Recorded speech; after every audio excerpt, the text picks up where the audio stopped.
जी भाई, अस्सलाम वालेकुम। CAF two lecture number 3। अच्छा जी, कल हम एक सवाल कर रहे थे, क्वेश्चन नंबर 11 वो निकालें।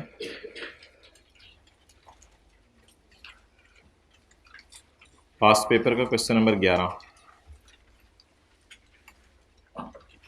इसमें जो पॉइंट नंबर 3 था, 4 नहीं, जिसमें वो गवर्नमेंट का एम्प्लॉय था, 1 की मैंने कहा था आपको इंग्लिश लिखवाऊंगा, तो पॉइंट नंबर 1 की इंग्लिश ज़रा लिख लें। अच्छा, 1 नवंबर को वो कनाडा भेज दिया गया, कितने साल के लिए? 3 साल के लिए। तो मिस्टर शाह अगर मिनिस्ट्री ऑफ फॉरेन अफेयर्स में काम कर रहे हैं, तो क्या इसका पाकिस्तान का स्टे काउंट किया जाएगा या गवर्नमेंट एम्प्लॉय होना ही इसको रेजिडेंट बना देगा? तो जो साहब ऐसे हैं जो कि पाकिस्तान के अंदर मौजूद ना भी हों लेकिन गवर्नमेंट एम्प्लॉय हों, जिनकी पोस्टिंग अब्रॉड हो जाए, तो इनका गवर्नमेंट एम्प्लॉय होना ही इनको क्या बना देगा? रेजिडेंट बना देगा। ये बात कल की थी। चलें जी, लिखें। An individual shall be considered as resident individual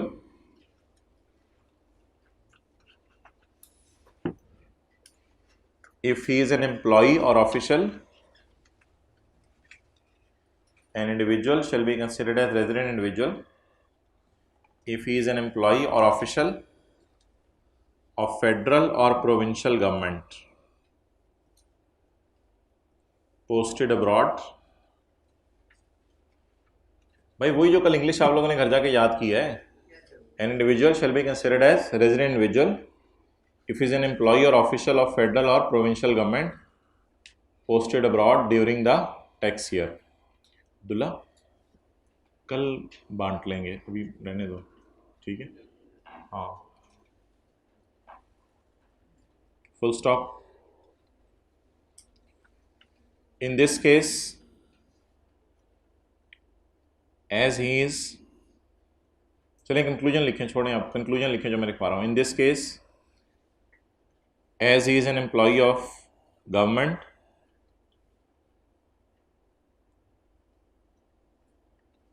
in this case, as he is an employee of government, so he will be considered as,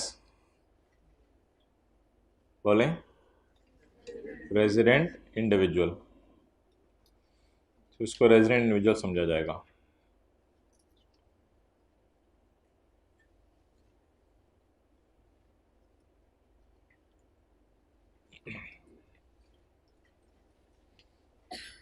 okay,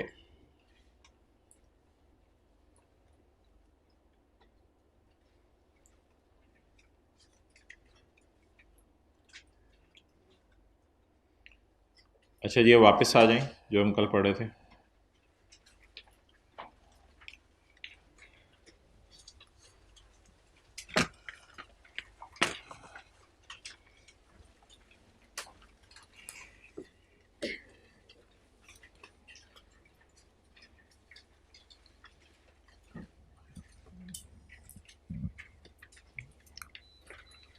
अच्छा जी, हमारे लॉ में जो पर्सन्स हैं वो 3 किस्म के हैं।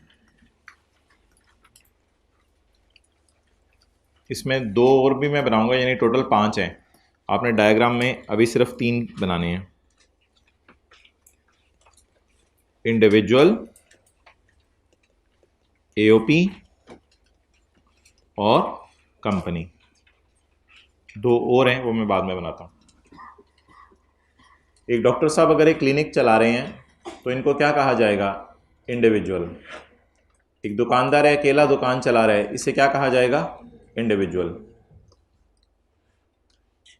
एओपी होती है भाई, तो देख लो, एओपी होती है पार्टनरशिप। एओपी क्या होती है? Association of persons, partnership. तो 2 लोग मिलके अगर कारोबार शुरू कर दें, इसे क्या कहा जाएगा? एओपी। 2-3 लोग मिलें, एक सफ़ा पकड़ें, उस पर एग्रीमेंट साइन करें कि हम प्रॉफिट्स बिजनेस के शेयर किया करेंगे, ये एओपी बन जाएगी। इसी तरह दो चार लोग मिलके कंपनी भी बना सकते हैं। तो फिर एओपी और कंपनी में फ़र्क क्या है? दो चार लोग मिलके एओपी बना लें, दो चार लोग मिलके कंपनी बना लें, इसमें फ़र्क क्या है? तो भाई जो कंपनी होती है ना, कंपनी, उसने जाना होता है, आपने एक इदारे का नाम सुना होगा, securities and exchange commission of Pakistan. इधर अटेंटिव रहें, securities and exchange commission of Pakistan. तो SECP एक इदारा है, मेरे भाई बाद में कर लीजिएगा। SECP एक इदारा है जिसके पास आपने जाना है और उसके पास जाकर आपने अपने आप को रजिस्टर करवाना है। क्लियर? SECP रहने पास जाके अपने आप को आपने रजिस्टर करवाना है। तो अगर रॉयल फैन वाले कहते हैं कि हम अपने आप को कंपनी कहलवाना चाहते हैं, तो ऐसी सूरत में रॉयल फैन वाले क्या करेंगे? रॉयल फैन वाले किसके पास जाएंगे? Securities and exchange commission of Pakistan, SECP के पास जाएंगे और जाके अपने आप को रजिस्टर करवाएंगे। क्लियर? अगर कोई पार्टनरशिप फर्म है, दो तीन लोग मिलके कहते हैं हम पार्टनर बनेंगे और पार्टनर बन के कारोबार शुरू करेंगे, इन्होंने किसी के पास जाना नहीं। एक बात याद रखिएगा, ये जो पार्टनरशिप फर्म्स होती हैं, इन्होंने किसी के पास जाना नहीं होता पाकिस्तान में। ये बस पार्टनरशिप फर्म क्या है, आपने साथ वाले से मिलके काम शुरू किया, आपने साथ वाले को कहा यार ऐसा करते हैं, पिछली गली के अंदर जो है वो कुछ दुकान ले लेते हैं और दुकान लेके वहाँ पे जो है वो बोतलें बिस्किट बेचते हैं। कॉलेज से माशाल्लाह बड़े बच्चे निकल रहे होते हैं ज़ोहर की नमाज़ पढ़ने के लिए, तो रास्ते में हम जो है वो दुकान खोल लेते हैं एक। तो अब आप दोनों ने मिलके पार्टनरशिप कर ली, आपने पाकिस्तान के किसी लॉ के तहत अपने आप को रजिस्टर नहीं कराना। पार्टनरशिप्स को अपने आप को रजिस्टर कराना ज़रूरी नहीं है। हाँ, साल के एंड पे अगर आपने इतनी इनकम कमा ली जिस पे टैक्स बनता हुआ, तो FBR में जाके आप टैक्स ज़रूर जमा करा दें, लेकिन इस बात का ये मतलब नहीं होगा कि फिर आप अपने आप को कहीं रजिस्टर करवा रहे हैं। वो तो FBR में जाके आप सिंपल जो आपकी इनकम पे टैक्स बन रहा होगा वो जमा करवा रहे होंगे। क्लियर? तो ये है जी AOP और कंपनी में फ़र्क। AOP दो तीन लोग होते हैं जो मिलकर कारोबार शुरू कर देते हैं, लेकिन अपने आप को कहीं रजिस्टर नहीं करवाते, लेकिन आपस के अंदर एक मुआहिदा ज़रूर करते हैं, एक सफ़ा बनाते हैं, सफ़ों पे तीनों पार्टनर्स के साइन होते हैं और उसके बाद कारोबार शुरू होता है।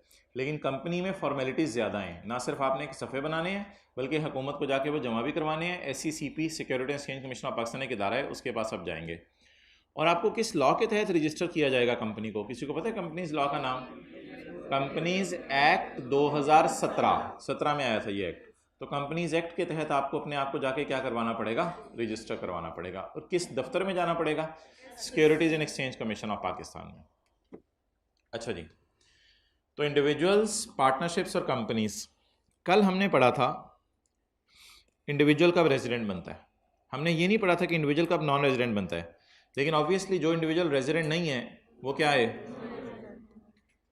इसी तरह AOP भी रेजिडेंट भी हो सकती है और इसी तरह कंपनी भी रेजिडेंट भी हो सकती है और, चलिए नोट कर लो।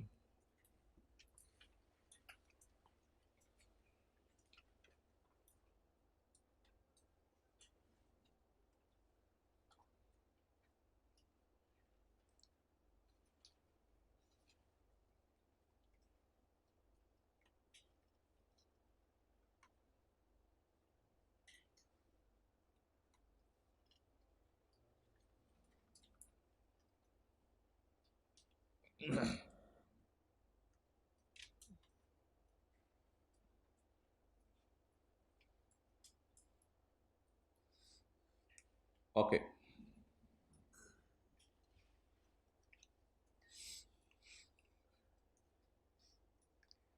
कल हमने ये पढ़ लिया था जो मैंने हाईलाइट किया है। इंडिविजुअल कब रेजिडेंट बनता है? एज ए जनरल रूल उसका स्टे पाकिस्तान में 183 डेज या उससे ज़्यादा हो, लेकिन अगर वो इंडिविजुअल गवर्नमेंट का एम्प्लॉई है तो उसका नंबर ऑफ डेज भी काउंट नहीं किए जाएंगे। वो चाहे बाहर के मुल्क में पूरा साल भी रहा फिर भी वो क्या समझा जाएगा? रेजिडेंट इंडिविजुअल समझा जाएगा। आज हमने ये पढ़ना है AOP कब रेजिडेंट बनती है और कंपनी कब रेजिडेंट बनती है। तो रेजिडेंट, कंपनी और AOP की ज़रा डेफिनेशन ढूंढने, आपको मिल रही है किताब में, इसमें नोट्स में सेक्शन 83 और 84।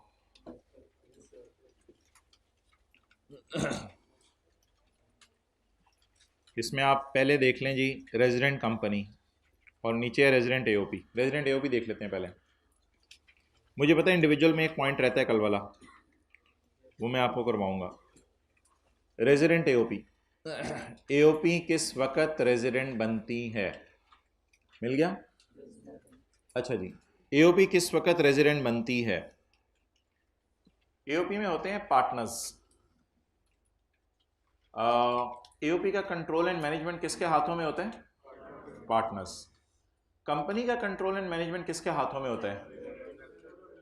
डायरेक्टर्स। डायरेक्टर्स के हाथों में। और एओपी का कंट्रोल एंड मैनेजमेंट पार्टनर्स के हाथों में। ये कोई सफ़े के टॉप पे आपको वही नजर आ रहा होगा, रेजिडेंट एओपी। मिल गई? अच्छा, अगर एओपी के पार्टनर्स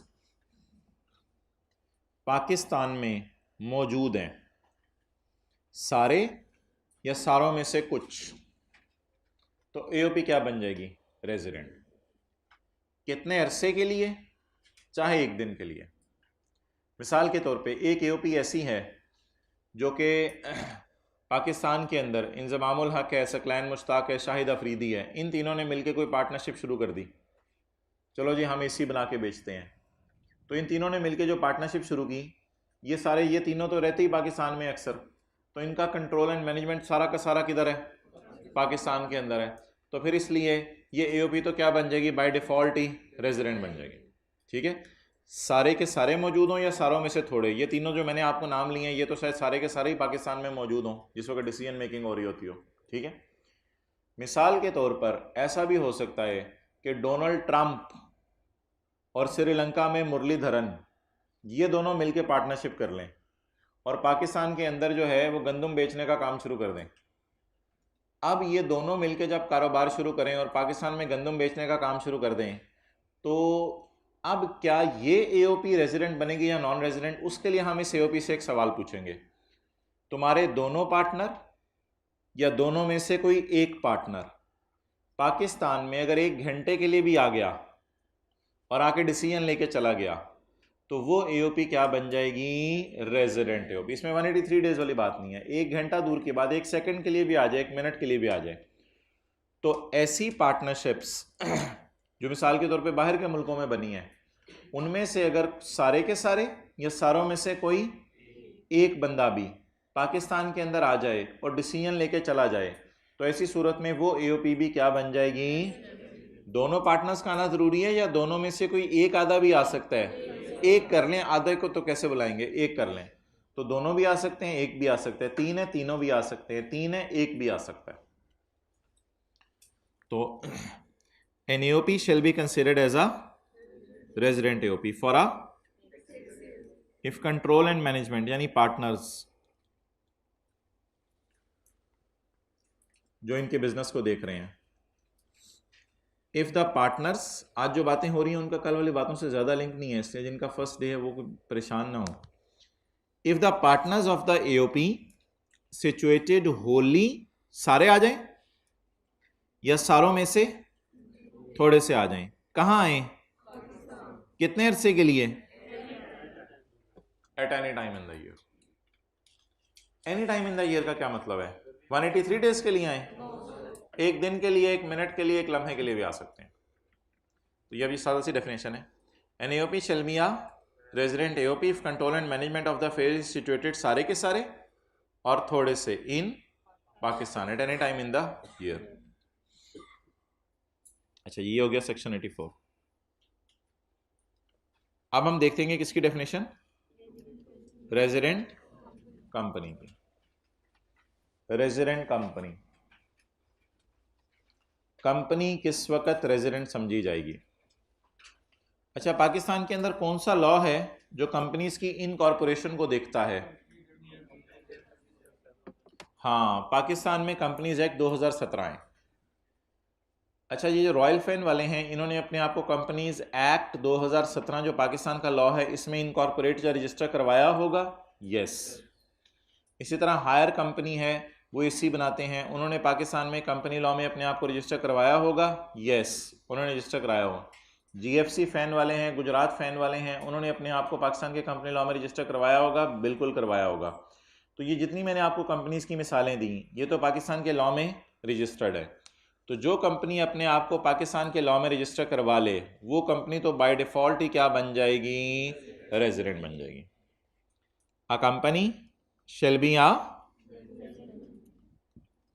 अगर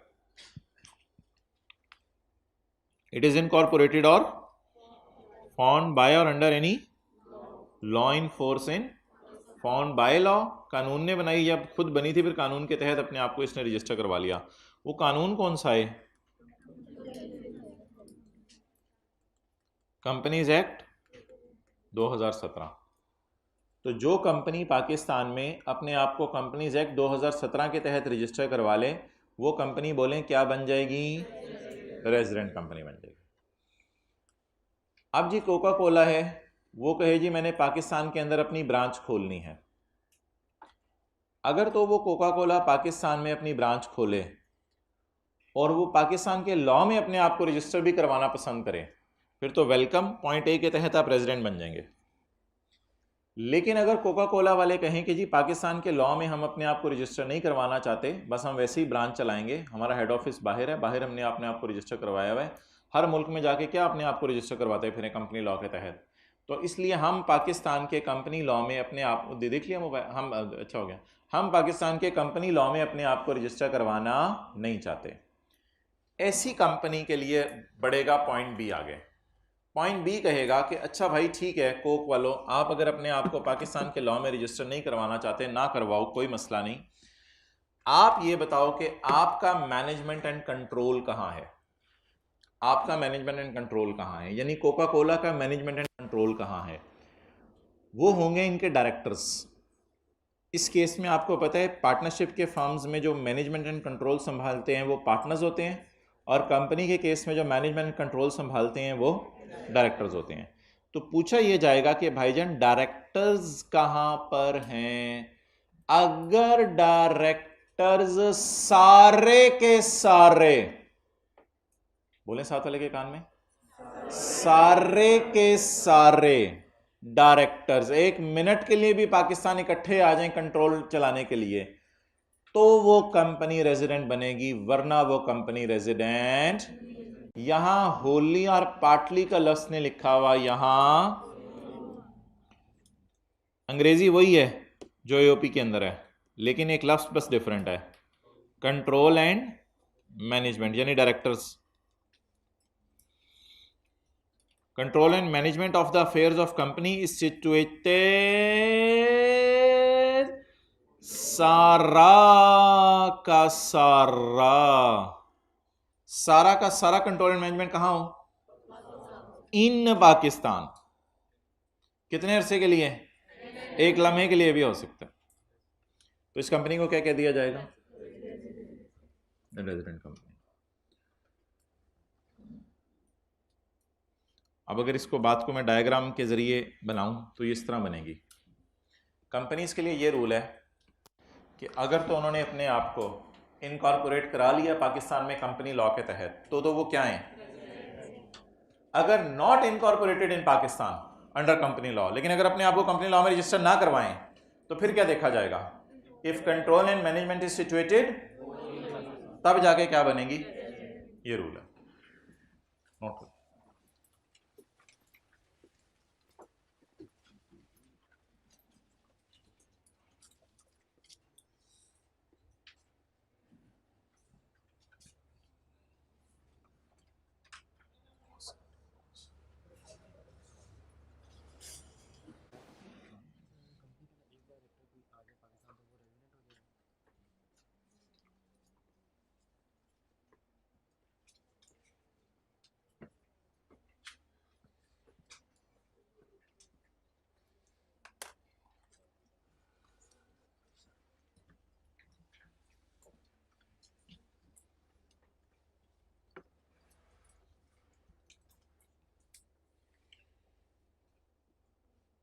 अच्छा जी, ये जो एओपी है और कंपनी है, दोनों के अंदर ये बात है कि डायरेक्टर्स आएँ या पार्टनर्स आएँ, कंपनी के केस में तो सबको आना पड़ेगा, और पार्टनरशिप के फर्म में केस में सारे भी आ सकते हैं, सारों में से थोड़े भी आ सकते हैं।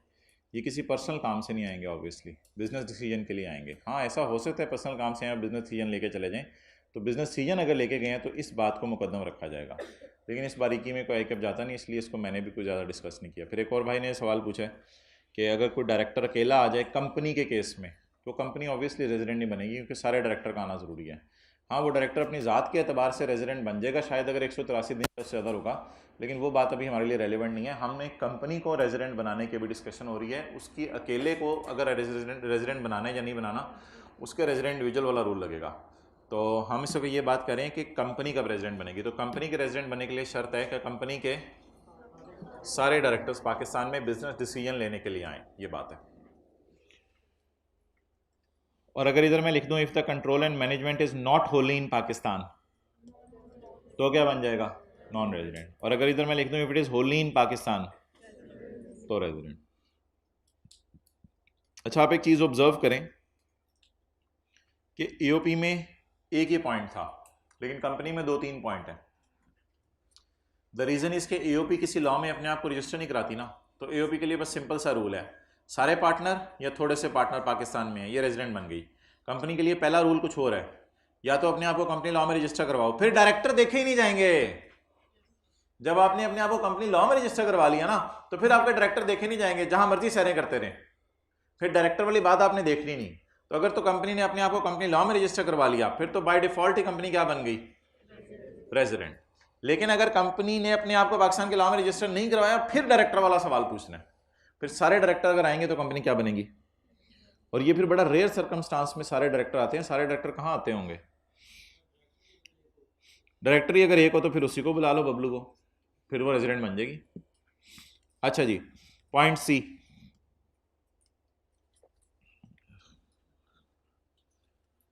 तीन गवर्नमेंट्स होती हैं, फेडरल गवर्नमेंट, प्रोविंशियल गवर्नमेंट और लोकल गवर्नमेंट। यहाँ 2 गवर्नमेंट्स का जिक्र है, प्रोविंशियल गवर्नमेंट और लोकल गवर्नमेंट। फेडरल गवर्नमेंट तो वो शहबाज शरीफ वाली, प्रोविंशियल गवर्नमेंट जो सूबों वाली है, और लोकल गवर्नमेंट होती है जो नाजिम होते हैं इलाके के, उनकी हुकूमत होती है। तो लोकल गवर्नमेंट्स ये होती हैं। अच्छा, अब सवाल ये है कि प्रोविंशियल गवर्नमेंट और लोकल गवर्नमेंट का लफ्ज़ यहाँ लिखा है, फेडरल गवर्नमेंट का लफ्ज़ जो है वो यहाँ नहीं लिखा हुआ, इसलिए कि फेडरल गवर्नमेंट को आपको कंपनी बनाने की ज़रूरत नहीं है कि फेडरल गवर्नमेंट को आप कहें ये कंपनी है, तो ये अजीब सी बात होगी। फेडरल गवर्नमेंट को कंपनी कहना अजीब सी बात होगी।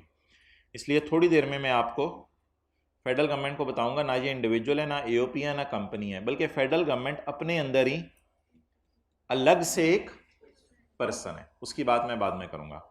फेडरल गवर्नमेंट के अलावा और कौन सी गवर्नमेंट बच गई? प्रोविंशियल और लोकल गवर्नमेंट। अब प्रोविंशियल और लोकल गवर्नमेंट ने ना कभी कभी टैक्स देना होता है। अब आप हैरान होंगे, आप कहेंगे गवर्नमेंट ने क्यों टैक्स देना है? गवर्नमेंट तो टैक्स लेती है लोगों से, ना कि गवर्नमेंट टैक्स दे। तो हम आने वाले दिनों में रिजल्ट के बाद पढ़ेंगे कि अगर प्रोविंशियल गवर्नमेंट अपने सूबे से बाहर जाके कोई काम करे, तो फिर आपको सूबे में दूसरे सूबे में जाके टैक्स देना पड़ेगा। तो इसलिए एज अ प्रिकॉशनरी मेजर उसने गवर्नमेंट को किसी कैटेगरी में फेंक दिया। वो किस कैटेगरी में फेंकना उसने मुनासिब समझा? उसने कहा गवर्नमेंट को इंडिविजुअल में फेंकूं? नहीं, प्रोविंशियल गवर्नमेंट की बात कर रहा हूँ। प्रोविंशियल गवर्नमेंट को यूपी में फेंकूं? नहीं, उसने प्रोविंशियल गवर्नमेंट को किसकी डेफिनेशन में फेंक दिया? कंपनी की डेफिनेशन में फेंक दिया। अब अगर कल कलां को जाके कभी प्रोविंशियल गवर्नमेंट को टैक्स देना पड़ा, तो उसको किस डेफिनेशन के मुताबिक हम फॉल कराएंगे? कंपनी की डेफिनेशन के मुताबिक। तो इसलिए 2 चीज़ें हैं जिनको ज़बरदस्ती उठा के, हालांकि ये कंपनीज नहीं है, ये SCCP में जाके अपने आप को रजिस्टर नहीं करवाती, ज़बरदस्ती उठा के हमने किसकी डेफिनेशन में डाल दिया? कंपनी की। प्रोविंशियल गवर्नमेंट और लोकल गवर्नमेंट। क्लियर? तो ये 3 जी सिचुएशंस हो गई जो किसको डील करेंगी? रेजिडेंट कंपनी को।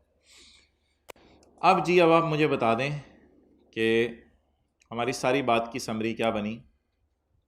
अभी इसको साइड पे रखें। रेजिडेंट इंडिविजुअल कौन है? 183 डेज या उससे ज़्यादा रुके, या गवर्नमेंट का एम्प्लॉय हो, कोई इन्वॉल्व हो, साथ होंठ हिलाने से डेप्रिशिएट नहीं करेंगे। ईओपी कब रेजिडेंट है? ईओपी तब रेजिडेंट है जब इसका मैनेजमेंट एंड कंट्रोल होली या पार्टली पाकिस्तान में हो। कंपनी या तो पाकिस्तान के लॉ में अपने आप को रजिस्टर करा ले तो भी रेजिडेंट है, नहीं रजिस्टर कराती तो सारे डायरेक्टर पाकिस्तान आ जाएं तो रेजिडेंट है, और प्रोविंशियल गवर्नमेंट और लोकल गवर्नमेंट भी कंपनी की डेफिनेशन में फॉल करेंगी। किनका? प्रोविंशियल गवर्नमेंट जो पाकिस्तान की है वो तो रेजिडेंट ही होगी ना फिर। ओके अच्छा भाई, एक पॉइंट अब रह गया था, अब पॉज करना अबू बकर। अच्छा जी, रेजिडेंट इंडिविजुअल में यार हमारा आखिरी पॉइंट रह गया था, पॉइंट नंबर डी रह गया था ना, पॉइंट नंबर डी रह गया था, तो वो ज़रा उसको देखते हैं हम। आई होप आप सही जगह पे पहुंचे हैं। ये देख लें पॉइंट डी है, उसके साथ 2 बुलेट्स भी बने हुए हैं, नीचे एग्जांपल्स भी हैं। मिल गया?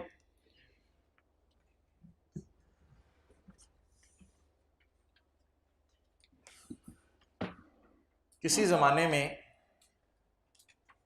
यहाँ पॉइंट बी भी होता था, लेकिन वो किसी वजह से डिलीट हो गया है। इस सेशन में इस दफ़ा पहली दफ़ा एफबीआर ने ये पॉइंट डी डाला है। पॉइंट डी इससे पहले मौजूद नहीं था। पॉइंट डी बिल्कुल जो है वो नया पॉइंट आया है लॉ में। तो ये पिछली दफ़ा जो लोग पेपर दे के आए हैं उनको ये पॉइंट डी नहीं पता था। ये पॉइंट डी बिल्कुल नया आया है, इस दफ़ा आया है, इसलिए इसके नीचे एग्जाम्पल भी डाल दिया। अच्छा जी, पॉइंट ए जो कल हमने रेजिडेंट इंडिविजुअल की डेफिनेशन में पढ़ा था वो एक जनरल रूल था। क्या? इंडिविजुअल को रेजिडेंट बनाने के लिए देखा जाता है उसका स्टे पाकिस्तान में 183 डेज या उससे ज़्यादा हो। इसी तरह इंडिविजुअल के लिए एक स्पेसिफिक रूल था, वो सारे इंडिविजुअल्स पाकिस्तान में जो गवर्नमेंट एम्प्लॉयज़ हैं उनके लिए देखा जाता है कि वो पाकिस्तान के अंदर जो है वो मौजूद कितना रहे, इस बात को नहीं देखा जाता, बल्कि इस बात को देखा जाता है कि गवर्नमेंट एम्प्लॉय हैं और अगर पोस्टिंग हो गई है अब्रॉड तो भी वो क्या बन जाएंगे। अब ये जो पॉइंट डी है ये भी एक स्पेसिफिक पॉइंट है। पॉइंट सी किन के लिए था? अच्छा, पेपर में आपने ऐसे नहीं लिखना होगा ए सी डी, पेपर में 1 2 3 करके भी लिख देंगे तो कोई मसला नहीं। अच्छा, पॉइंट बी सी था गवर्नमेंट एम्प्लॉयज के लिए। ये जो पॉइंट है ना ये है फ्रीक्वेंट ट्रेवलर्स के लिए। फ्रीक्वेंट ट्रेवलर्स क्या मतलब? जो बहुत ज़्यादा बाहर के मुल्कों में घूमते फिरते रहते हैं। डबल एल आएगा पता नहीं। अच्छा, तो ये फ्रीक्वेंट ट्रेवलर्स के लिए पॉइंट है, जो अक्सर बाहर के मुल्कों में आते जाते रहते हैं, उनके लिए ये पॉइंट है। इस पॉइंट को अब आपने ज़रा गौर से समझना है।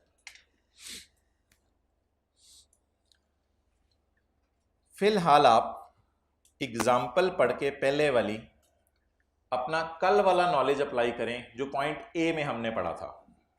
Mister Kamran is a citizen of Pakistan. He stayed in China for and he stayed in Germany for his stay in Pakistan is for। जरा कल वाला रूल लगाएं और कल वाला रूल लगाकर आप मुझे बताएं ये बंदा आपको रेजिडेंट लग रहा है या नॉन रेजिडेंट? ये बंदा आपको क्या लग रहा है?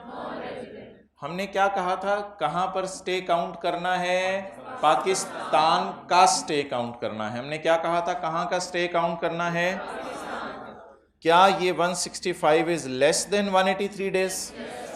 Therefore based on your yesterday's knowledge ये जो कामरान साहब हैं he will be considered as non resident, क्योंकि हमने रेजिडेंशियल स्टेटस डिटरमिन करना होता है सिटीजनशिप की बेस पे नहीं कि उसके पास आईडी कार्ड कहाँ का है, हमने नंबर ऑफ डेज देखने होते हैं। तो अपेरेंटली इसको उर्दू में बज़ाहिर कहते हैं, बज़ाहिर ये बंदा क्या नजर आ रहा है? Non resident. लेकिन बिल्कुल पाकिस्तान के लॉ में एक नई चीज आई है जिसको अभी हम समझने की कोशिश करते हैं। हमने ना 2 सवाल पूछने हैं इस सिनेरियो में, 2 सवाल। पहला सवाल ये पूछना है, ये डेटा आपके सामने है, चाइना में कितने दिन रहा? जर्मनी में 100 डेज, 100 प्लस 100 200, 165 डेज कहाँ रहा? 200 प्लस 165 365। साल में भी कितने दिन होते हैं? 365 डेज। पता है, या बताना पड़ेगा? ये भी पता है। तो साल में 365 डेज होते हैं। अच्छा, अब आप मैंने 2 सवाल आप इससे पूछेंगे, इस डेटे से 2 सवाल पूछेंगे कामरान से। पहला सवाल, कामरान क्या तुम सिटीजन हो? यस और नो में जवाब दें, बताएं जल्दी। कामरान सिटीजन है? यस। दूसरा सवाल मेरा गौर से सुनिएगा, क्या किसी और फॉरेन कंट्री में क्या किसी और फॉरेन कंट्री में, सिंगल फॉरेन कंट्री में, क्या किसी सिंगल फॉरेन कंट्री में ये 182 डेज से ज्यादा रुका? एक्सेलेंट। पहले सवाल का जवाब हमने क्या दिया? दूसरे सवाल का जवाब? कल मैं पाकिस्तान का स्टे काउंट करने को कह रहा था, आज मैं पाकिस्तान का स्टे नहीं काउंट करने को कह रहा, आज मैं बाहर का स्टे काउंट करने को कह रहा हूं। कल मैं 183 डेज बोल रहा था, आज मैं 182 डेज बोल रहा हूं। मैं आई रिपीट बोथ क्वेश्चंस। पहला सवाल, क्या ये बंदा सिटीजन है? क्या इसका सिंगल फॉरेन कंट्री में, दोनों में मिला के नहीं, किसी एक फॉरेन कंट्री में, क्या किसी एक फॉरेन कंट्री में भी, चाहे चाइना ले लें चाहे जर्मनी ले लें, इसका स्टे 182 डेज से ज्यादा है? जब पहले सवाल का जवाब आए पेपर में यस, सिटीजन वाला, और जो दूसरा सवाल मैंने पूछा है आपसे उसका जवाब पेपर में आए आपके जहन में नो, इस बंदे को भी आपने रेजिडेंट बना देना है। हालांकि इसका स्टे 183 डेज से कम है, इस बंदे को भी आपने क्या बना देना है? अब इसकी लॉजिक सुने, पहले सवाल सुन लें दोबारा। क्या ये बंदा सिटीजन है? पाकिस्तान का सिटीजन है? क्या इसका स्टे सिंगल फॉरेन कंट्री में 182 डेज से ज्यादा है, किसी एक सिंगल कंट्री में? अब बज़ाहिर असल में हो पता क्या रहा है कि इसको मैं थोड़ा सा डेटे को और तोड़ता हूं लॉजिक समझाने के लिए। 165 डेज ये पाकिस्तान में रहा, 50 दिन चाइना में रहा, सवाल बदल रहा हूं, 50 दिन चाइना में रहा, 50 दिन इंडिया में रहा, 50 दिन अफगानिस्तान में रहा, 50 दिन जर्मनी में रहा। अब हर मुल्क में थोड़े थोड़े दिन रह रहे, फ्रीक्वेंट ट्रैवलर है। अब पाकिस्तान की हुकूमत ने इससे कहा, पुत्र तुम्हें तो कोई मुल्क घास ही नहीं डाल रहा, 50-50 दिन तुम उधर रहते हो, कोई जाके तुम्हें रेजिडेंट मान ही नहीं रहा। चाइना में तुम 50 दिन रह गए, चाइना वालों ने तुम्हें रेजिडेंट कहने लग जाने, कभी भी नहीं। इंडिया में तुम 50 दिन रहे, उन्होंने तुम्हें रेजिडेंट कहने लग जाने, कभी भी नहीं। अफगानिस्तान में तुम 50 दिन रहे, उन्होंने तुम्हें रेजिडेंट कहने लग जाने, कभी भी नहीं। जर्मनी के अंदर तुम 50 दिन रहे, उन्होंने तुम्हें रेजिडेंट कहने लग जाने, कभी भी नहीं। तो जब उन चारों मुल्कों ने तुम्हें रेजिडेंट कहना नहीं, तो भाईजान फिर आपको हम ही रेजिडेंट कह देते हैं। है तो पैदाइश इधर की आपकी, सिटीजन तो आप इधर के हैं, तो इसलिए हम ही आपको क्या करार दे देते हैं। थोड़ी समझ आई बात की? असल में उससे कोई मुल्क वाला घास नहीं डाल रहा, वो 20 दिन इधर चला जाता है। और एग्जाम्पल को ब्रेक कर लें, 20 ब्रेक हो रहा है, और एग्जाम्पल को ब्रेक कर लें, 20 दिन करते 10 मुल्कों में रहा 200 दिन। अब किसी मुल्क वाले ने इसको लिफ्ट नहीं कराई और कोई इसको रेजिडेंट नहीं मान रहा अपने मुल्क का, तो पाकिस्तान में 165 डेज रुक गया। चाहे 165 डेज रुका, फिर भी इसको क्या करार दे दें? रेजिडेंट। अब आपने 2 सवाल पूछने हैं, पहले का जवाब आया करेगा, दूसरे का जवाब आया करेगा नो। आपने इस बंदे को क्या करार दे दिया करना है? अगर इन दोनों सवालों का जवाब कुछ भी डिफरेंट हो जाए ना, दोनों का जवाब ये आना जरूरी है, पहले का हमेशा दूसरे का हमेशा नो। इसके अलावा अगर कोई भी जवाब आए, यानी दोनों का यस आ जाए, दोनों का नो आ जाए, फिर भी आपने फारक करना है इसको, सिर्फ एक ही जवाब आना चाहिए। नंबर 1 पहले का यस, दूसरे का नो। तो ऐसी, और इसमें आपने स्टे कौन सा काउंट करना है? पाकिस्तान वाला स्टे काउंट करना है या बाहर वाला स्टे काउंट करना है? बाहर वाला सारे मुल्कों का टोटल करके काउंट करना है या किसी एक कंट्री का देखना है? किसी एक कंट्री का देखना है। ओके, तो last time, Kamran is a citizen of Pakistan. क्या इसका स्टे किसी एक बाहर के मुल्क में 182 डेज से ज्यादा है? इसका जवाब क्या आ गया? एक का जवाब यस आया, दूसरे का जवाब नो आया। आप इसे फिर पाकिस्तान का रेजिडेंट करार दे दें, क्योंकि कोई मुल्क 100 दिन पे इसको लिफ्ट नहीं करा रहा, इसको रेजिडेंट नहीं मान रहा। तो फिर बहालत मजबूरी कौन इसको रेजिडेंट मान ले? अपना पाकिस्तान वाले रेजिडेंट मान ले। पहले लॉ की प्रोविजन पढ़ें, फिर सोल्यूशन पढ़ें। इसमें आपने दूसरा बुलेट नहीं पढ़ना, सिर्फ पहला बुलेट पढ़ना है। ही is a citizen of Pakistan and he is not मौजूद इन अदर कंट्री। तो लॉ वाले ने लिखा है ना, लॉ वाला जरा मुश्किल लैंग्वेज लिखता है। अदर से मराद सिंगल है, सिंगल कंट्री। अदर को अंडरलाइन करके सिंगल कंट्री, इधर इधर ये वाला अदर अंडरलाइन करके single country. He is a citizen of Pakistan and is not मौजूद in single country for more then, और ये कौन सी सिंगल कंट्री है ये भी ऊपर लिख लें, फॉरेन होनी चाहिए। ये कौन सी सिंगल कंट्री हो? Foreign country, single foreign country. Any other से मुराद वही है ना पाकिस्तान के अलावा, तो सिंगल फॉरेन कंट्री, अदर का मतलब single foreign, is not in single foreign country for more than 182 days. अब आप एक काम करें, दूसरा सवाल ना उर्दू ज़बान में ज़रा लिख लें, ताकि दूसरा सवाल जब आपको पेपर में आए तो आपको पता हो। दूसरा सवाल उर्दू में लिख लें, क्या ये बंदा सिंगल फॉरेन कंट्री में 182 डेज से ज़्यादा रुका? ये सवाल आपने पेपर में ना अपने माइंड से पूछा करना है। क्या ये बंदा, ज़रूर लिखें उर्दू में, क्या ये बंदा सिंगल फॉरेन कंट्री में 182 डेज से ज़्यादा रुका?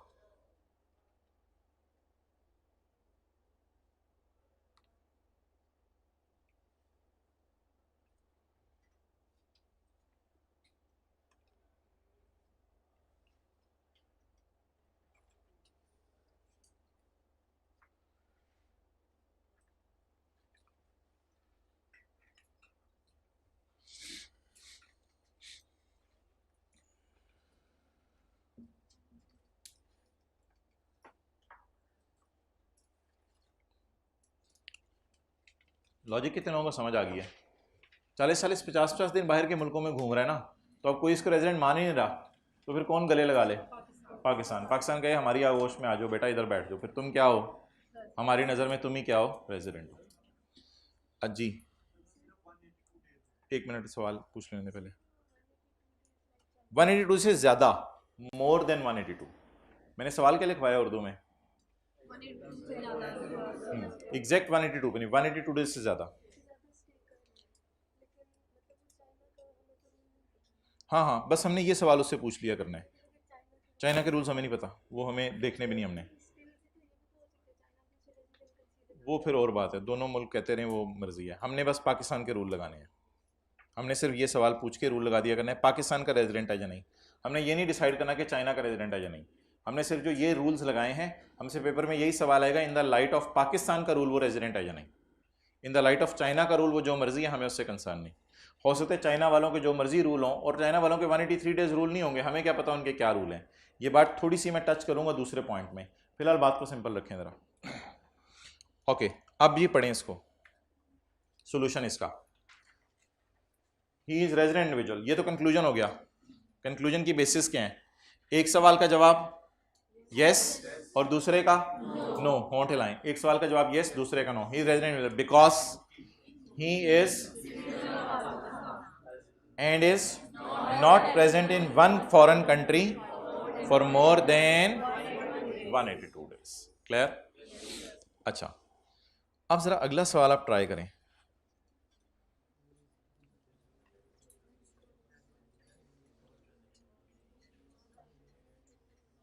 इसका मैंने सॉल्यूशन छुपाया हुआ है।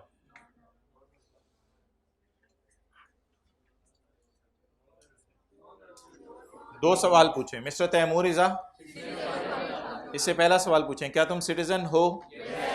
इसने कहा मैं सिटीजन हूं।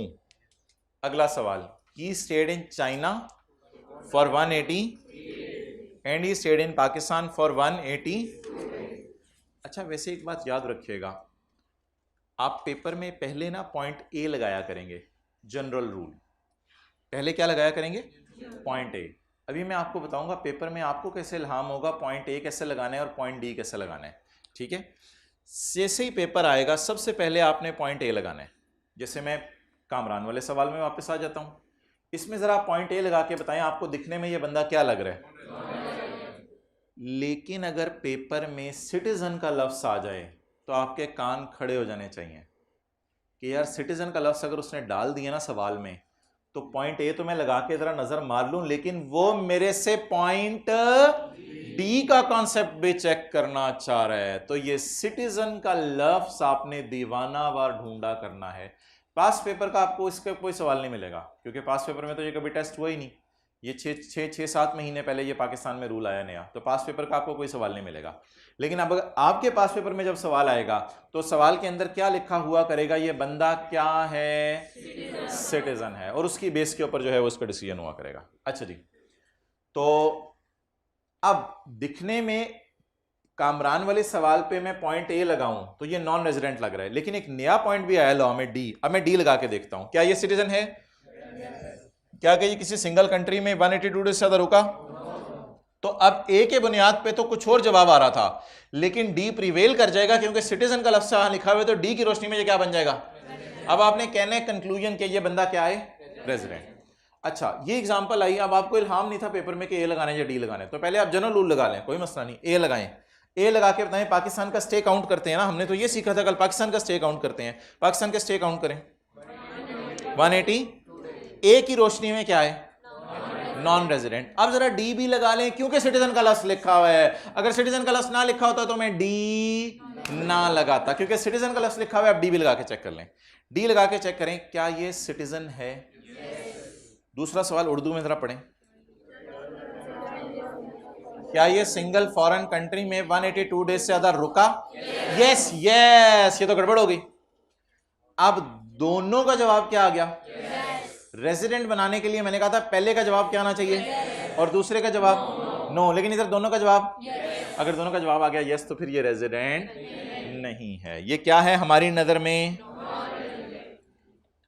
ही is a non resident individual as per Pakistan law. China का हमें नहीं पता, चाइना में जो मर्जी हो उसके रूल हमें नहीं पता। He is non resident individual as per Pakistan law.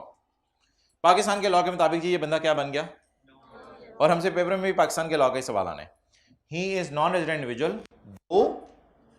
दो पहले सवाल का जवाब यस है, दो ही is a citizen of, but से आगे ये वाली अंग्रेजी मैंने उठाई है, लेकिन नॉट का लफ्ज हटा के, but he is present in one foreign country for more than 182 days. Clear? अब इस कॉन्सेप्ट को हम होल्ड पे रख देते हैं, इसको टेस्ट में किसी में डालेंगे और टेस्ट में डालने के बाद फिर डिस्कस करेंगे, ताकि आपको ए और डी के अंदर अगर जहन में कोई कंफ्यूजन रह जाए तो वो टेस्ट में डाल के क्लियर हो जाए।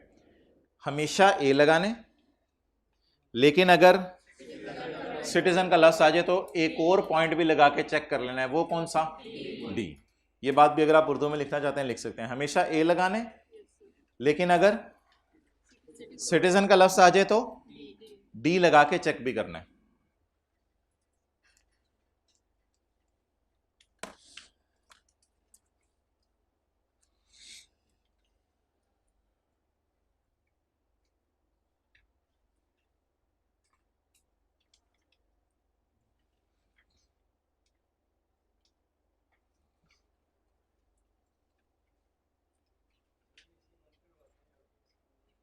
वो कर लो ना इंस्टॉल अपने मोबाइल में ऐप, किसी के है तो कर दे ये सी बंद।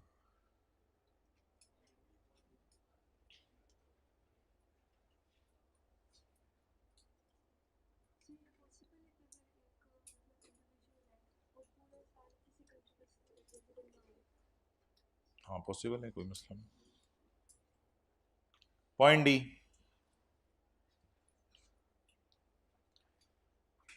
पॉइंट डी, पहले सवाल का जवाब क्या आना चाहिए? Yes, he is a citizen of and is not मौजूद in any one country for more than 182 days. अच्छा, ये जो सेकंड बुलेट है ना, ऐसे थोड़ा सा कंफ्यूजिंग सा है, और ये पेपर में एज सच सिनेरियो बेस में आपको टेस्ट नहीं करेगा, लेकिन इस पर फिर भी कोई डिस्कशन हुई तो हम क्लास के अंदर कर लेंगे। एक अजीब सी बात हो सकती है कि हो सकता है चाइना में कोई ऐसा रूल हो कि चाइना वाले इसको 100 दिन पे ही रेजिडेंट बना दे। हो सकता है चाइना में कोई ऐसा रूल हो कि चाइना वाले 100 दिन पूरे करने पे इसको क्या बना दें। फिर अगर चाइना वालों ने रेजिडेंट बना दिया तो फिर पाकिस्तान वाले बैकआउट कर जाएंगे और पाकिस्तान वाले कहेंगे चलो छोड़ो यार फिर। लेकिन फिर ऐसे पेपर में लाइन लिखी होगी फुल स्टॉप के बाद कि as per China tax rules he is resident in China because China rule says that he if he stays for 100 days he will be considered as resident. तो अगर ऐसी कोई बात पेपर में लिख दे, अजीब सी लाइन पेपर में डाल दे, तो इसका मतलब है वो जो फड्डा पड़ा था फ्रीक्वेंट ट्रैवलर का, इधर जा रहा है उधर जा रहा है, तो उसको चाइना वालों ने पकड़ के क्या कह दिया, हमारी नज़र में क्या है, रेजिडेंट है। तो फिर चाइना वालों ने पकड़ लिया, तो फिर पाकिस्तान वालों को रेजिडेंट बनाने की जरूरत नहीं है। लेकिन ये पॉइंट को इतना टेस्ट नहीं होगा, ये ऊपर वाला पॉइंट ही पेपर में टेस्ट होगा। तो सेकंड बुलेट जरा मैं पढ़ने की कोशिश करता हूँ। ही is a and is not resident in any other, और किसी और कंट्री में रेजिडेंट नहीं है। लेकिन अगर किसी और कंट्री ने रेजिडेंट बना दिया तो फिर पाकिस्तान वालों को रेजिडेंट बनाने की जरूरत नहीं है। बहरहाल इस दूसरे बुलेट को होल्ड पे रख दें, इसको कल करेंगे, इसकी मैंने कोई एग्जांपल भी नहीं डाली, ठीक है। तो फिलहाल ये पहला बुलेट ही ज्यादा इंपॉर्टेंट है, और आई कैप ने भी अपनी किताब में इस पहले बुलेट की हद तक डिस्कशन की हुई है। ओके, अब जी अगली हमारी जो डिस्कशन है वो ये है कि रेजिडेंट पर्सन कौन है। क्या पर्सन कब रेजिडेंट बनता है? तो वो एक आसान सी डेफिनेशन है, वहां लिखा होगा अ person shall be a resident person if he is resident individual, if he is resident AOP and if he is resident company. Person एक ब्रॉड लफ्ज है ना, पर्सन में इंडिविजुअल, पर्सन से मुराद नेचुरल नहीं होता पर्सन। आपको पता है कंपनी सांस नहीं लेती, ठीक है, लेकिन कंपनी का आपने सुना होगा दिवालिया हो जाता है, फिर कंपनी का पर्सन है। लेकिन ऐसी कंपनी नहीं है, कंपनी जा रही थी, कंपनी बैठी हुई थी, कंपनी को भूख लग गई, कंपनी को हमने पानी पिला दिया, कंपनी होश करो, ऐसी बातें नहीं है। तो कंपनी नेचुरल पर्सन नहीं है, लेकिन कंपनी स्टिल आ पर्सन। तो अब एक ब्रॉड डेफिनेशन है जो तीनों की बाप है, वो क्या है, रेजिडेंट पर्सन की डेफिनेशन। और ये हमारी आज की आखिरी डेफिनेशन है, इसके बाद हम थोड़ा न्यूमेरिकल पोर्शन की तरफ मूव करने लगे हैं। ढूंढें ये डेफिनेशन, इसके ऊपर मिलेगी आपको, सेक्शन 82 के ऊपर मिलेगी।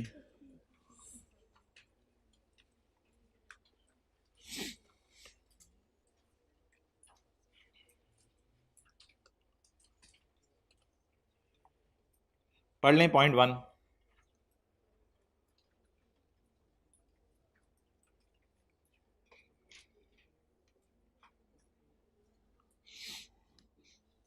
अ person shall be uh person, person अभी मैंने दिखाया था, पर्सन का लफ्ज लिखा हुआ, उसके यहाँ पे 3 शाखें थी। A person shall be a for a tax year if the person is resident individual. आपको बड़ी बात बताइए तो हमें पता थी, if a person is and if a person is resident. और अगर किसी को नहीं पता रेजिडेंट इंडिविजुअल कौन है तो सेक्शन 82, कंपनी के बारे में नहीं पता तो 83, और एओपी के बारे में नहीं पता तो 84, वो हम ऑलरेडी पढ़ चुके हैं।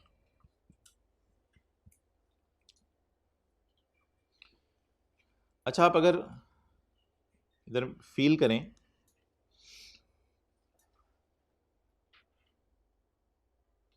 तो रेजिडेंट पर्सन में ना इसने 4 लोग डाले हैं, रेजिडेंट इंडिविजुअल, रेजिडेंट कंपनी और फेडरल गवर्नमेंट।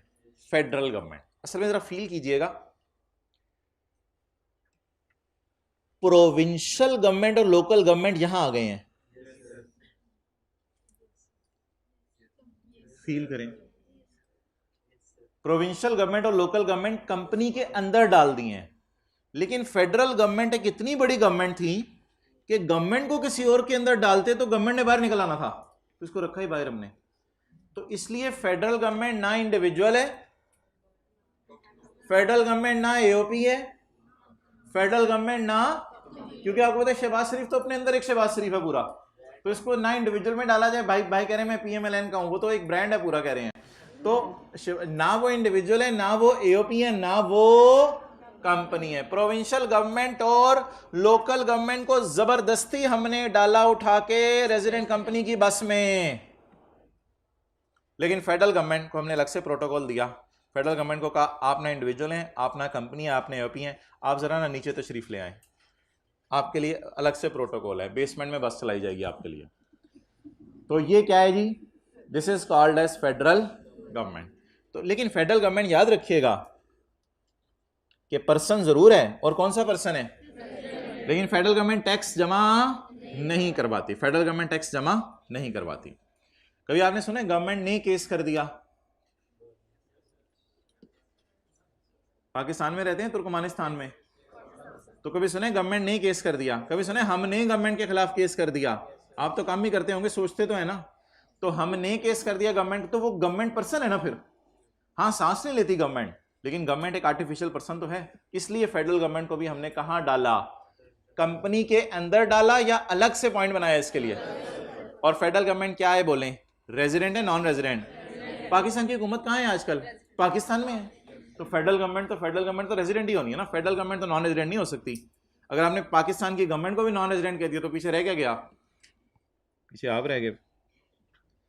तो क्या मैं लिख सकता हूं कि federal government individual AOP company नहीं है?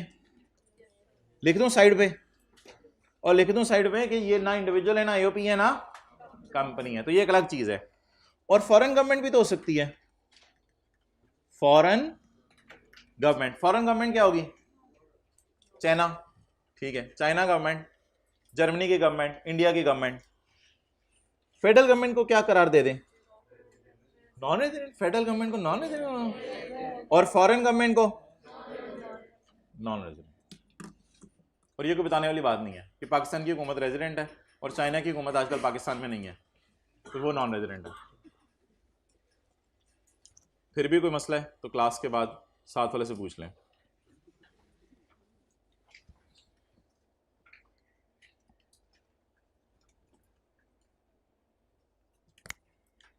भाईजान, इस डायग्राम में प्रोविंशियल गवर्नमेंट क्यों नहीं आ रही? आपका जवाब होना चाहिए था देखने वाली आंख होनी चाहिए, आ रही है। देखने वाली आंख होनी चाहिए, यहां आ रही है वो। ओहो, चलें जी। अच्छा, ये ना अगला बड़ा इंपॉर्टेंट पॉइंट है, यह आपने ना इधर ही कॉलेज में लाइब्रेरी में ना याद करके जाना है। ये अ person shall be a non resident if he is not a resident. इसको ज़रा समझें, वो क्या?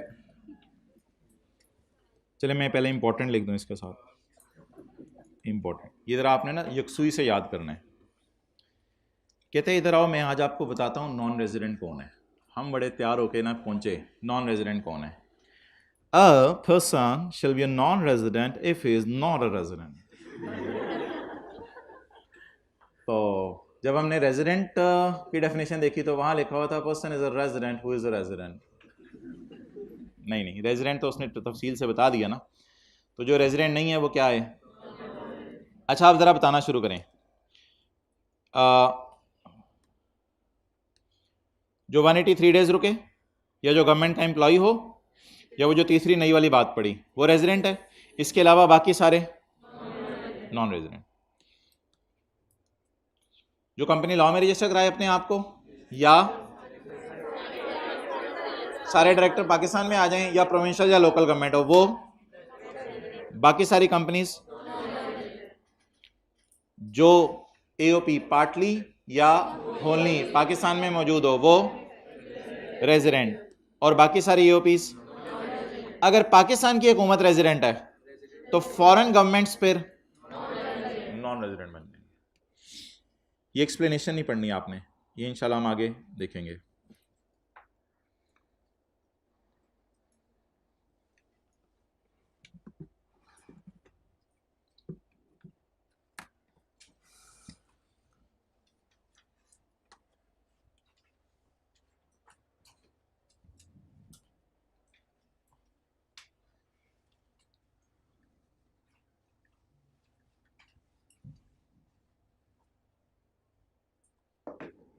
इधर ही बना लेते हैं। अच्छा जी, न्यूमेरिकल पोर्शन की तरफ आज मूव करें।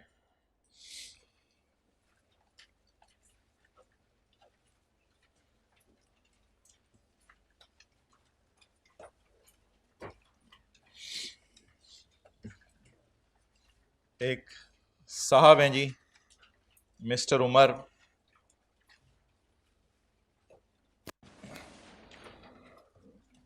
उन्होंने आपको कुछ डेटा बताया है।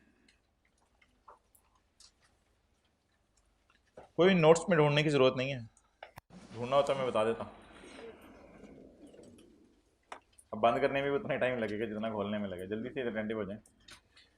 एक साहब हैं जी मिस्टर उमर, वो ये कहते हैं कि मैं पाकिस्तान के अंदर जो है वो हूँ और मैं ये वाली इनकम्स जो है वो कमा रहा हूँ, इनकम फ्रॉम सैलरी कमा रहा हूँ,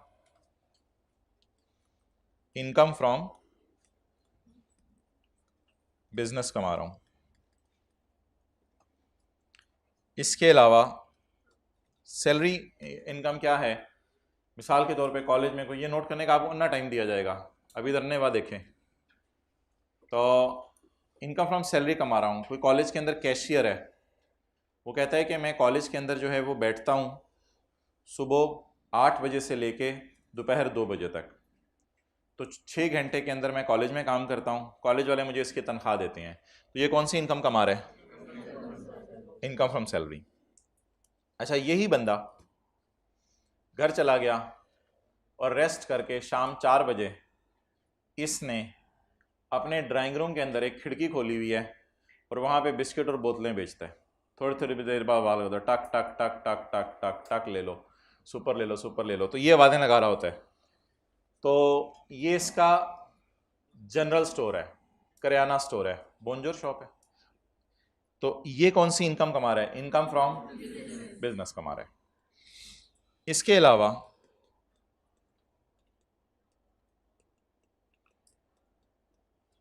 इसने अपने घर का फर्स्ट फ्लोर किराए पे दिया हुआ है, तो ये इनकम फ्रॉम प्रॉपर्टी कमा रहा है। घर का फर्स्ट फ्लोर इसने किराए पे दिया हुआ है, ये इनकम फ्रॉम प्रॉपर्टी कमा रहा है।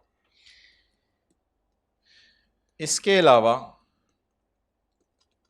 ये कमा रहे जी income from capital gain, share खरीद के बेच दिए, कुछ ज्वेलरी खरीद के बेच दी, ये इनकम फ्रॉम कैपिटल गेन कमा रहा है। फिलहाल ज्वेलरी जहन में रखना है, ज्वेलरी खरीद के बेच दी, ये कमा रहा है इनकम फ्रॉम कैपिटल। थोड़ी अलाइनमेंट थोड़ा इधर करो, इनकम आगे पहुंच गए आप, इनकम फ्रॉम कैपिटल गेन। अच्छा जी, इसके अलावा अगर आप कोई भी इनकम कमा लें, इसका आप नाम रखेंगे इनकम फ्रॉम अदर सोर्स।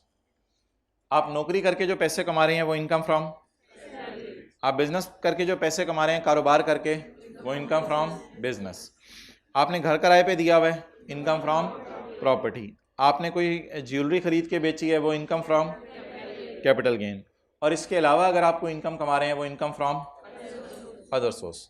मिसाल के तौर पे आपका वलीमा है, तो वलीमे पे आपको सलामी मिली, तो ये आपने किसी की नौकरी शुरू कर दी है? आपका कारोबार है अपने वलीमे कराना? जल्दी बताएं, यस यस नो में आगे चलें, हंसने की बात नहीं है। ये आपका कारोबार है, आपने अपना ऊपर वाला पोर्शन किराए पे दे दिया है, शादी करा के ऊपर वाला पोर्शन किराए पे दे दिया है? नहीं। आपने कोई ज्वेलरी बेची है? नहीं, वो तो बेगम ज्वेलरी ला रही है उल्टा, आपने कोई ज्वेलरी बेची है? तो इन चारों में से आपने कोई एक्टिविटी नहीं की। इसका मतलब है जो बची कुछ इनकम्स हैं वो कहाँ फॉल किया करेंगी? Income from other source. शायद ये वो पहली इनकम हो जो आप जिंदगी में कमाएं, इनकम फ्रॉम अदर सोर्स। अच्छा, आर्टिकल्स में ही करवा लेंगे ना आप, इसलिए मैं कह रहा हूं। अच्छा, तो ये 5 किस्म की इनकम्स हैं जो एक बंदा कमा सकता है। इन पांचों का जब हम टोटल मारेंगे तो इसका जवाब होगा टोटल इनकम। बड़ी बात बताई। इन पांचों का जब हम टोटल मारेंगे तो ये क्या आएगी? Total income. अच्छा, इसके बाद इन साहब ने कोई ना कोई हो सकता है ज़कात पे की हो, इन साहब ने कोई ज़कात पे की हो। ज़कात ऐड होनी चाहिए या लेस होनी चाहिए? क्योंकि सैलरी आती है, सैलरी आ, कारोबार से पैसे आ, किराया आ, कैपिटल गेन ज्वेलरी बेच के पैसे आ, सलामी आ, ज़कात जा। तो ज़कात जाती है, आपके पास से पैसे जाएंगे, तो ज़कात को ऐड करेंगे लेस करेंगे? लेस करेंगे, ज़कात को लेस करेंगे। ये एक आपको बेनिफिट मिलेगा, ज़कात को आपको लेस करने की इजाज़त होगी। और जो कट कटा के पैसे बचेंगे इसका नाम आप रखेंगे टैक्सेबल इनकम। टैक्सेबल इनकम का उर्दू में मतलब क्या है? ऐसी इनकम जिस पे टैक्स लगेगा। अब ये साहब कहते हैं मैंने 3 लाख रुपया सैलरी कमाई है और जी मैंने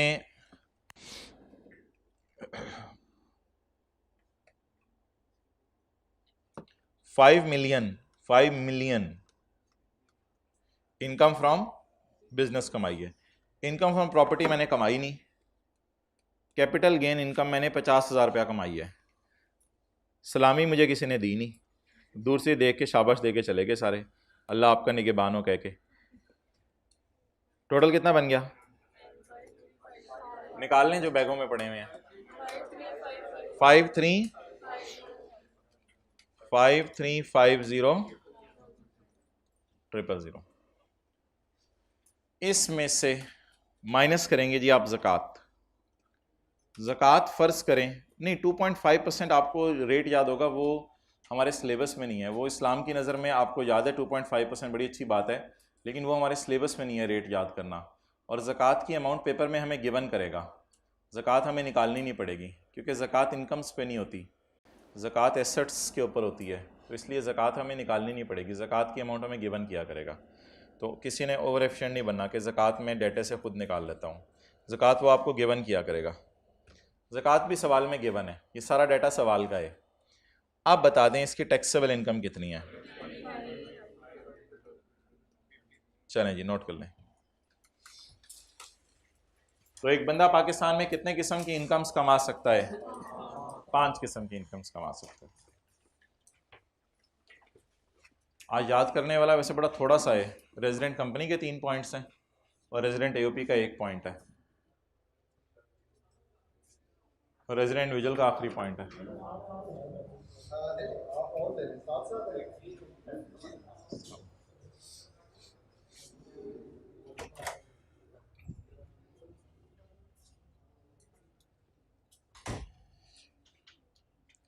साथ साथ नोट कर रहे होते हो? अच्छा अच्छा, अभी किया।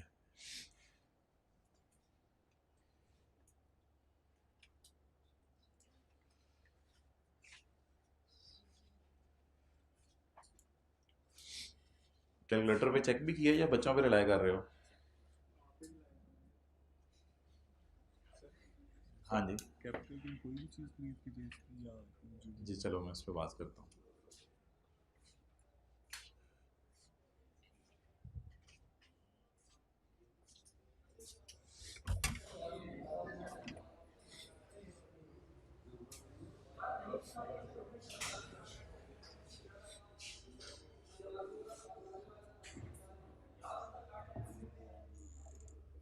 कर ले भाई, जल्दी कर ले।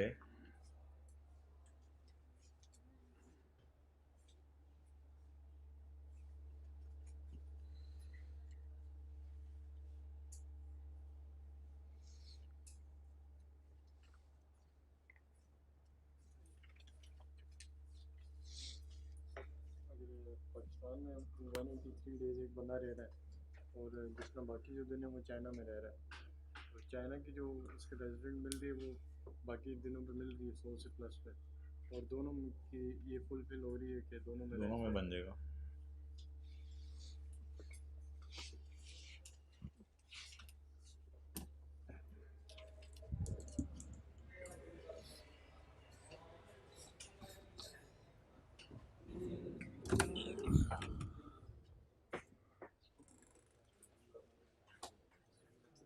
कितने लाख रुपए कमाए हैं?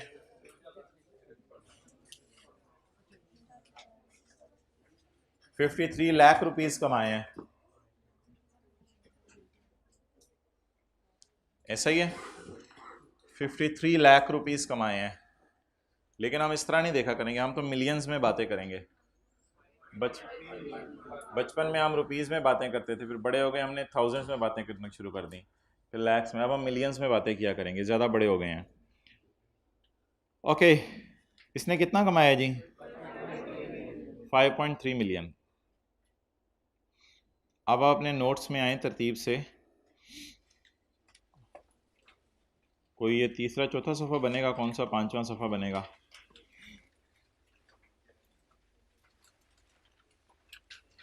ये आ रहा है लिखा हुआ फर्स्ट शेड्यूल, और जिनके पास किताबें डब्बे डब्बे बदल चुके हुए हैं। फर्स्ट शेड्यूल, इसमें लिखा हुआ आ रहा है डिवीजन 1, इसमें लिखा हुआ आ रहा है rates for of tax for individuals and AOPs. Clear? अच्छा जी, अगर एक बंदा 600,000 से कम कमाए पाकिस्तान में, तो उसने टैक्स कितना देने? 0%। अगर 600,000 से ज़्यादा कमाए but does not exceed 8 lakh, लेकिन 800,000 से ज़्यादा ना कमाए, तो उसके लिए रेट कितने % है? ये ज़रा हमारे वाला बंदा ढूंढे। क्वेश्चन आपके सामने हुआ हुआ है, क्वेश्चन जो आपने रजिस्टर पे देखा है उसको कंपेयर करें ज़रा हमारे वाले बंदे से। हमारे वाला बंदा किस सीरियल में गिर रहा है? अमीर है, अमीर कबीर है? अच्छा, ये आप लोगों ने खुद ही कैटेगरीज बना दी हैं, गरीब, अमीर, अमीर करीब, अमीर कबीर, अमीरुन कबीरुन कबीरुन शदीदुन, ये खुद ही कैटेगरीज बना दी हैं। चलें ढूंढें जी किस कैटेगरी में आ रहा है? Serial number 7।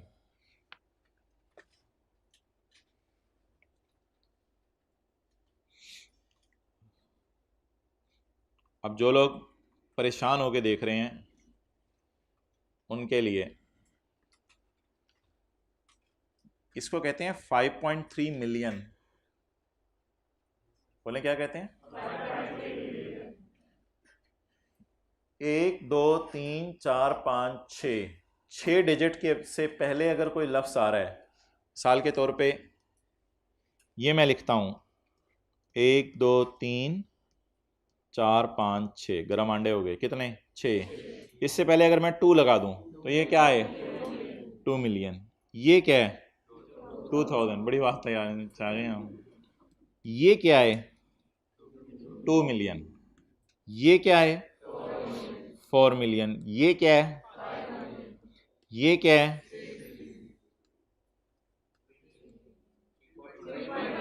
3.5 मिलियन। ये क्या है? 3.5 मिलियन। ये क्या है? 4.2 मिलियन। अच्छा जी, अब अगर आप इधर डब्बे में आए तो डब्बे में है सीरियल नंबर 7। सीरियल, वो सीरियल खाने वाला नहीं, एस वाला, ये है सीरियल नंबर 7। जिस बंदे की इनकम 4 मिलियन से ज्यादा हो, लेकिन ये टेबल याद करेंगे कल?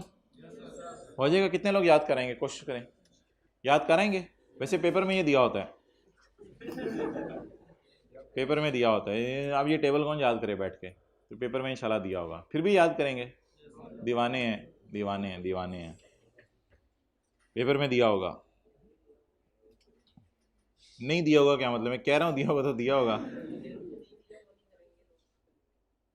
ठीक, 4 मिलियन से ज़्यादा और 6 मिलियन से टैक्स हम इंशाल्लाह कल निकालेंगे। इस पे टैक्स निकालना हम कल सीखेंगे। फिलहाल मैं आपसे पूछ रहा हूँ कि इस पे जो टैक्स लगेगा वो किस रेट पे लगेगा? सीरियल नंबर 7 वाले, 8 वाले? सीरियल 7 वाले। 4 मिलियन से ज़्यादा और 6 मिलियन से कम, यानी 5.3 मिलियन। अब अगर मिलियन मिलियन किसी को समझ नहीं आ रहे तो भाईजान ये तो समझ आ रही है ना कि ये जो 4 और 6 है इसके दरमियान 5 शरिया 3 है, और काफ़ी है। तो ये कौन सा सीरियल नंबर इस पे लगेगा जी? 7। और कल इस पे हम क्या निकालेंगे? टैक्स। कल आपने तैयार होके आना है, ईद वाले कपड़े, बड़ी ईद वाले कपड़े पहन के आने हैं, खूनो खूनो। अच्छा जी, तो टैक्स जो है वो आपने इसके ऊपर निकालना है। क्लियर? ठीक है, ओवर। कल इंशाल्लाह हम निकालेंगे। आप इसे ट्राई करेंगे टैक्स निकालना? तो अब ओ भाईजान टाइम है, I know that you know that time is there. तो क्वेश्चन नंबर 11 हो गया था, 7 निकालने जरा। होमवर्क पसंद करते हैं आप? होम में करते हैं या लाइब्रेरी में? होमवर्क में कराइएगा क्वेश्चन नंबर 17, जिसका पहला पॉइंट है रमीज। साथ वाले के रजिस्टर पे लिखें होमवर्क और आज की डेट लिखें। होमवर्क लिखें और आज की डेट लिखें।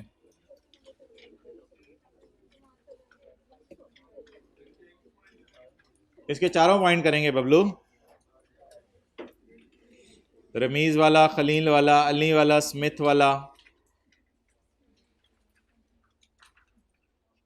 अच्छा 11 में आए जरा। 11 में पॉइंट 2, पॉइंट 4 से शुरू करते हैं। Point 4, Farooq trading LLC was incorporated as a limited liability company in. भाईजान ये कंपनी है, इंडिविजुअल है, AOP है? कंपनी है। कंपनी के लिए रूल हमने पढ़ा था कि पाकिस्तान के लॉ में अपने आप को रजिस्टर करवाए। इसने पाकिस्तान के लॉ में अपने आप को रजिस्टर नहीं करवाया हुआ, बल्कि कहाँ के लॉ में रजिस्टर्ड है? UAE में। The management and control was situated, सारा का सारा इन। अच्छा मुझे बता दें क्या वो जो पॉइंट A था उसमें लिखा हुआ था पाकिस्तान के लॉ में अपने आप को रजिस्टर करवाए, क्या करवाया इसने रजिस्टर? क्या फॉरेन लॉ में अपने आप को रजिस्टर करवाया? तो फॉरेन लॉ को छोड़ने पर है, आपने अब ये नहीं देखना कि फॉरेन लॉ में रजिस्टर करवाया है। जो बंदा अपने आप को पाकिस्तान के लॉ में रजिस्टर ना करवाए और UAE के लॉ में रजिस्टर करवा ले, उससे हमने ये सवाल पूछना है कि तुम्हारा मैनेजमेंट एंड कंट्रोल कहाँ है? क्या कंपनी का सारा मैनेजमेंट कंट्रोल बाहर के मुल्क में है? होली इन पाकिस्तान है या होली आउटसाइड है? तो जब होली इन पाकिस्तान होगा तो वो कंपनी क्या बन जाएगी?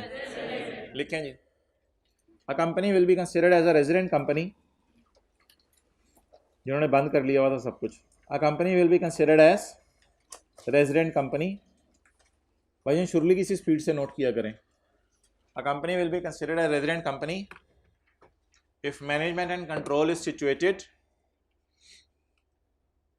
होली इन पाकिस्तान।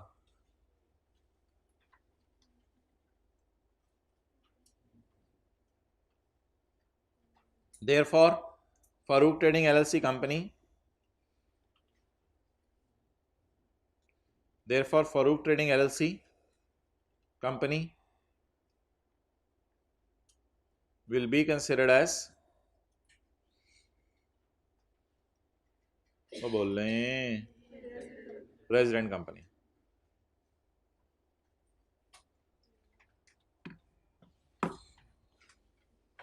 आगे चलें जी। Point 2, Asif learning centre is a partnership concern. तो ये AOP है, बिल्कुल AOP है, पार्टनरशिप होती है AOP। Providing IT services in Pakistan and United Arab Emirates and Saudi Arabia up to 31 July 2010। हमारा साल बताएं क्या है? 1 जुलाई 10 से 30 जून 11।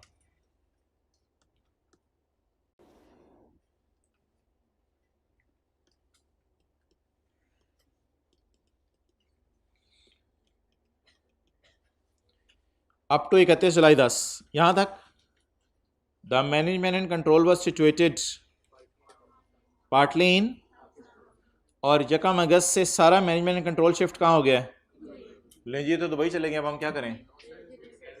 भाईजान ग्रीन वाली लाइन देखें, क्या ये ग्रीन झंडा पाकिस्तान में इतना अरसा रहे हैं? ये अगर ये पाकिस्तान में इतना अरसा रहे हैं, क्या सबका रहना ज़रूरी है या पार्टली? क्या मैनेजमेंट एंड कंट्रोल जो है वो पार्टनर्स की सिचुएट कर रही थी पार्टली इन पाकिस्तान? क्या ये सिचुएट करती रही है 1 महीना? तो बता दें, अगर पार्टनरशिप फॉर्म वाले पाकिस्तान में 1 महीना 1 दिन भी रुक जाएं, पार्टली, होली ज़रूरी नहीं है, तो पार्टनरशिप फॉर्म क्या बन जाएगी? तो लिखें NAOP will be a resident AOP। लिख लेंगे आगे, मैं ज़बानी बता देता हूँ, सुन लें। NAOP will be a, if the management and control is situated wholly or partly in Pakistan at a time in the year in Pakistan. In this case, as management and control of Asif is partly in, therefore it will be considered as। कल याद करा दीजिएगा, class में दोबारा लिख लेंगे। और question 7 के B पे भी नज़र मार लेंगे, आसान सा है, कर लेंगे ये भी ट्राई। बलूचिस्तान गवर्नमेंट का एम्प्लॉई है, कर लेंगे अप्लाई। 7 का B भी होमवर्क में कर लें, कल इंशाल्लाह डिस्कस करते हैं इसको। ओके।